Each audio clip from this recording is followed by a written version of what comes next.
Hey, I'm Rishagar and I'm here with Thomas, and in this video we're going to talk about how you as a solo entrepreneur are going to get your foot into bigger corporations. Like, because I'm a photographer and I shoot a lot of corporate gigs, and I shoot like a lot of like big clients and big corporations and shoot all their headshots and do all their portrait work and their branding and all their like marketing photography. But you're not a big company. But I'm not a big company. I'm just like me and my assistant. So it's always like I get a lot of questions asked, like, okay, but how do you get all these jobs and what do you do to like get your foot in the door?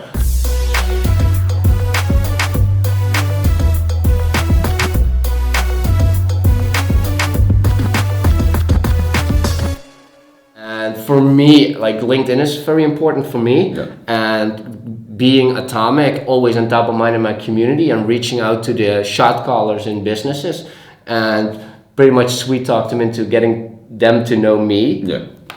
And that's kind of like what like propels stuff. So usually it's like usually don't even sell myself or my services. I just talk to them and ask about their problems and ask about what solutions that they would like for situations that they get into. And at some point it comes to a point where they go like, okay, I have this thing, like, okay, who do I know that can solve this for me? And then because I'm always on the LinkedIn and all the other social platforms, then I'm the person that comes to mind. But like from your point of view as like the video and from the HR and from the inside point of view, like what would you say, like how do you look at it from like the opposite side of the spectrum?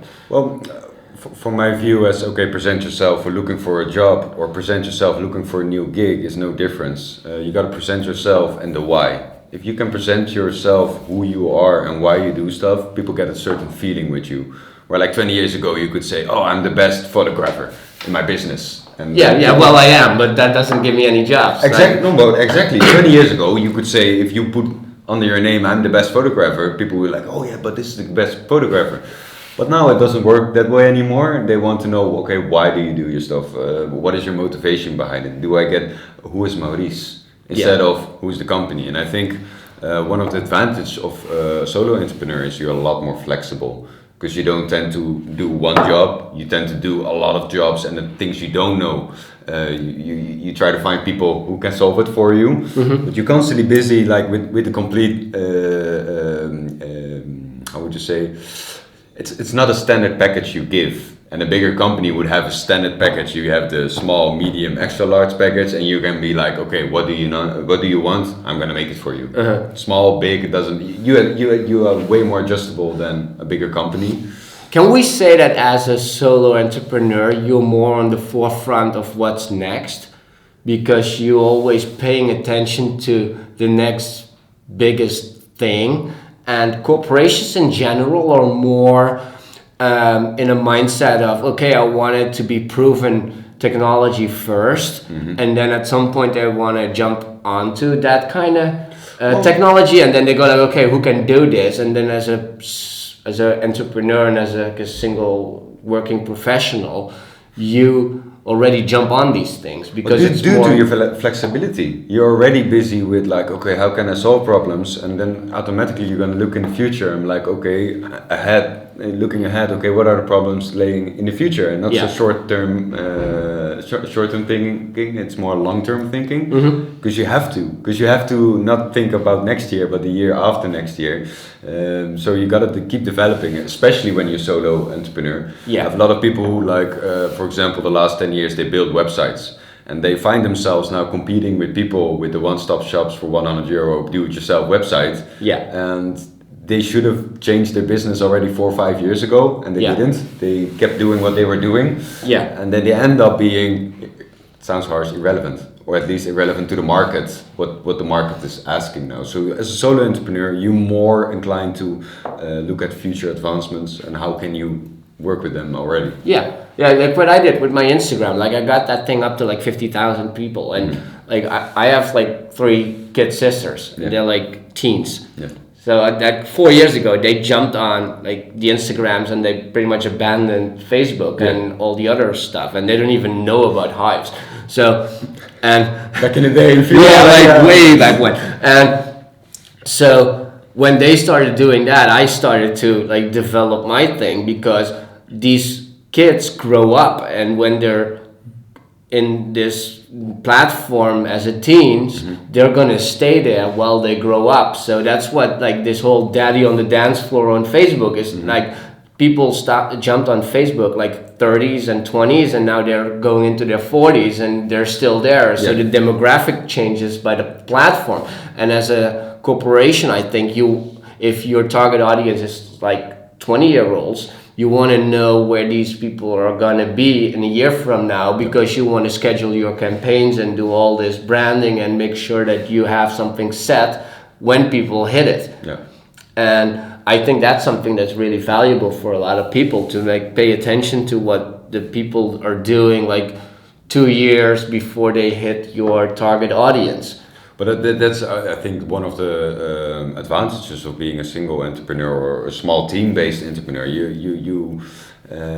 It's in one side you have to, but because you have to, you're better with it. You're quicker too with adjustments, advances, where big corporation have like everything already in the process. Yeah. This way, and this is how we do it. That's it. Yeah. And when you're a solo entrepreneur, or when you're like with a small team, you more inclined to deliver handmade work. Like this is custom fit. This is a good fit for your company. While a bigger company cannot be that custom fit, or not as much as they like to. Yeah. So the flexibility is one of the biggest points. And again, like the topic we mentioned, how to get your foot in with a big corporation. I think showing as an entrepreneur where your flexibility lays and your personality, why you do stuff, it's a lot stronger than a corporate nameless company. Or, for example, in your case, literally your name is your company name. Yeah. So that's a lot more personal than a big corporation. I'm me. Yeah, exactly. But who is Maurice? Why do you do stuff? And this is what if I'm a customer of yours, I want to know, why does Maurice do his thing? For example, I was developing a website, plenty website people to make, but I was looking for someone who said, your idea, I want to build a website for it. Yeah. I'm looking for that specific person, and not for a person who can build my website, because I'm not interested in that. Yeah. I want to be someone who's be like, oh, your product, this is what I believe in the product, let me work for it, I'm looking forward to look for it. So like when I still worked corporate years ago, we had like decisions made by CEOs, like deals made on golf courses. Yeah, exactly. And it's like, why the hell would we want this as a company? And then like one CEO talked to the next CEO at like Hole 9, and they made a deal. And that's based on personal rapport. Yeah. And because they liked each other and they had some sort of rapport, and they felt like, okay, I like what you're doing, I think it's a fit, let's go for it. Yeah. And I think that same... Quite informal, right? Not really formal, like I have the strategy and my business plan, or you're like, I like you as a guy, and the way you handle things, I could believe you could do this product for me. Yeah, and I think that works the same way as an entrepreneur being, because you have your interest, and everybody who's a shot caller at a bigger business has a personal life too and his own personal interests. So if you can find something that matches or aligns you with said person, then you're already halfway there. I think also in that aspect, the most important thing is to don't be arrogant, but be self-secure. Know what you do right. Be like, hey, I'm good at this. You don't have to sell it. You just have to believe it yourself and tell about your product or what are you doing with a lot of enthusiasm and enthusiastics. You know, tell people why you do it. People see the twinkle in your eye and they're like, hey, I believe this guy or girl can do can do this assignment. Yeah. So don't be afraid to put yourself some qualities. I'm like, a fish won't think, oh, I'm very good at swimming. No, especially why? That's human. It's a human trait. Be like, okay, I'm good at this because my environment says I'm good at this. Take it for granted. Literally, take it for granted. Be like, okay, I'm good with this, and I should not worry about it. Yeah, it's a confidence thing. Yeah, definitely. Yeah. All right. Confidence. Get yourself out there on video. Just do it. Yeah, just get your face in front of a camera and not even a camera, but just tell the story you want to tell, and there's gonna be people that are gonna listen. and those are the people you want to reach. But what if people gonna watch and I don't like it? Well, that's good. You don't need that. I don't give a fuck. Exactly. There you have it. And on that F-bomb, we're shutting down this video. Thank you, Thomas, for your 2 cents on this whole topic. We took it a little longer than a couple of minutes, but who gives a... You know what? We'll see you on the next video. Bye for now. Later.